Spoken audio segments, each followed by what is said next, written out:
दोस्तों, आज हम बात करेंगे एक ऐसी प्रोविजन की जो किसी भी कंपनी को क्राइम करने पर सीधा उसके बॉस तक पहुंचा देती है।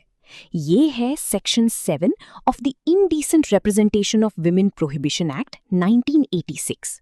ध्यान से सुनो, ये सेक्शन एक्सट्रीमली इंपॉर्टेंट है।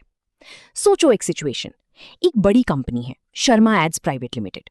उन्होंने एक एडवर्टीजमेंट बनाया जिसमें एक महिला का आपत्तिजनक चित्रण था। अब कंपनी पकड़ी गई, तो क्वेश्चन ये है, कौन जेल जाएगा? सिर्फ कंपनी या उसका डायरेक्टर भी? सेक्शन 7 इसका जवाब देता है, दोनों।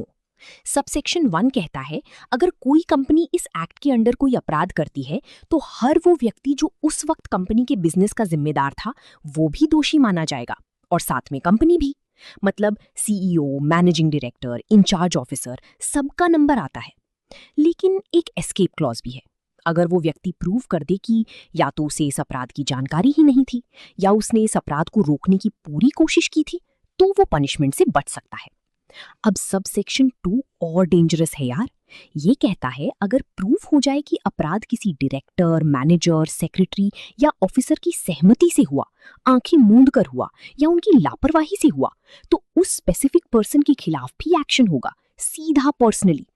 इस सेक्शन में कन्नाइवेंस एक कीवर्ड है, मतलब आंखें बंद करके होने देना। तुम देख रहे थे, जानते थे, फिर भी चुप रहे, बस इतना काफी है। एक्ट ने 2 इंपॉर्टेंट डेफिनेशंस भी दी हैं इस सेक्शन के लिए। पहली, कंपनी का मतलब सिर्फ प्राइवेट लिमिटेड या लिमिटेड कंपनी नहीं, बल्कि फर्म, पार्टनरशिप या इंडिविजुअल्स का कोई भी ग्रुप, सब इस डेफिनेशन में आता है। दूसरी, डायरेक्टर। अगर फर्म की कॉन्टेक्स्ट में बात करें तो वो फर्म का पार्टनर होगा। सिंपल। याद रखने का ट्रिक, CDC फॉर्मूला। कंपनी करे अपराध तो डायरेक्टर और कंपनी दोनों दोषी। कंसेंट, कनाइवेंस या केयरलेसनेस प्रूव हो तो पर्सनल लायबिलिटी। बस यही CDC यानी कंपनी, डायरेक्टर और कनाइवेंस याद रखना, और सेक्शन 7 पक्का।